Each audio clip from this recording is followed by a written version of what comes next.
ঐশী গ্রন্থ আল কোরআন আমাদের নবীজির উপর নাজিল করলেন। তদানীন্তন সময়ের একেবারে কুখ্যাত সম্রাট বাদশাহ, তার নাম আবু জেহেল। আপনারা ভয় পাচ্ছেন নাকি? আরে 15টা বছর তো এদেশের ওই জাতীয় সরকার এদেশটা পরিচালনা করেছে। কোন জায়গায় মাহফিলে গেলেই বলছে হুজুর অবস্থা ভালো নয়, দেখে শুনে কথা বলেন।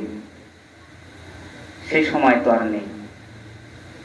450 বছর ফেরাউন রাজত্ব করেছিল, চিন্তা করেছিল এই দেশ থেকে আমার আর যাওয়া লাগবে না, মিশরের ভূমি থেকে আমাকে আর পালানো লাগবে না, নীল দরিয়ায় যাওয়া লাগবে না। শেষ পর্যন্ত মহান আল্লাহ রাব্বুল আলামিন এমন ধরা ধরেছেন, নীল দরিয়ায় সুবহানে দিয়ে জমিন থেকে বিদায় করেছে।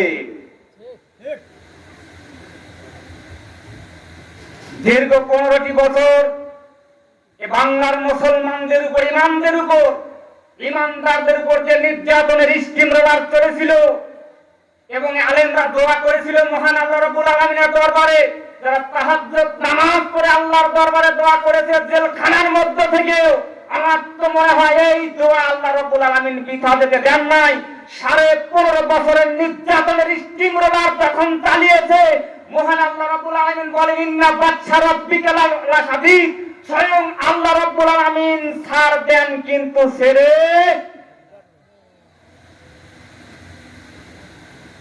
বাড়ির উপরেও যদি কেউ মাহফিল করত, কত সলিমদ্দির কাছে অনুমতি নেওয়া লাগতো, তারপরও বাড়িওয়ালা চিন্তা করত, মসজিদ কমিটি চিন্তা করত, মাদ্রাসা কমিটি চিন্তা করত, কবরস্থান কমিটি চিন্তা করত যে মাহফিল হবে না জানি, সূর্য উঠতে দেরি, আমাকে জেলখানায় যেতে দেরি হবে না। এই জন্য অনেক সময় মাহফিল পর্যন্ত দিতেও ভয় পাইত এবং 70টা জায়গায় অনুমতি নেওয়া লাগতো।